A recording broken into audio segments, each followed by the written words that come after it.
రాష్ట్రంలో పెద్ద పోలీస్ ఎవరో తెలుసా? ఆయనే DGP, director general of police. రాష్ట్ర పోలీస్ శాఖ చట్ట వ్యవస్థ అంతా డీజీపీ పర్యవేక్షిస్తాడు. డీజీపీ కింద సహాయంగా అడిషనల్ డీజీపీలు, ఐజీలు ఉంటారు. వీరు రాష్ట్ర స్థాయిలో law and order, crime, intelligence, training, traffic వంటి విభాగాలను పర్యవేక్షిస్తారు. ఇక రాష్ట్రాన్ని కొన్ని రేంజ్లుగా విభజిస్తారు. ప్రతి రేంజ్ బాధ్యతను డీఐజీ, డిప్యూటీ ఇన్స్పెక్టర్ జనరల్ నిర్వహిస్తారు. డీఐజీలు జిల్లాల మధ్య సమన్వయం, పర్యవేక్షణ చేస్తారు. ఇక ప్రతి జిల్లాలో పోలీస్ వ్యవస్థకు ఎస్పీ, సూపరింటెండెంట్ ఆఫ్ పోలీస్ బాధ్యత వహిస్తారు.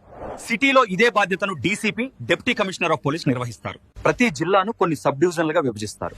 ప్రతి సబ్ డివిజన్ ను రూరల్ ఏరియాస్ లో అయితే డిఎస్పీ మరియు సిటీలో అయితే ఏసీపీ పర్యవేక్షిస్తారు. ప్రతి సబ్ డివిజన్ ని కొన్ని సర్కిల్ గా విభజిస్తారు. ప్రతి సర్కిల్ బాధ్యత సర్కిల్ ఇన్స్పెక్టర్, సిఐ ఇదే. సిఐలు పోలీస్ స్టేషన్ల పనితీరును పర్యవేక్షిస్తారు. ప్రతి సర్కిల్ పరిధిలో కొన్ని పోలీస్ స్టేషన్లు ఉంటాయి. పోలీస్ స్టేషన్ స్థాయిలో సబ్ ఇన్స్పెక్టర్, ఎస్ఐ రోజువారీ విధులు నిర్వహిస్తారు.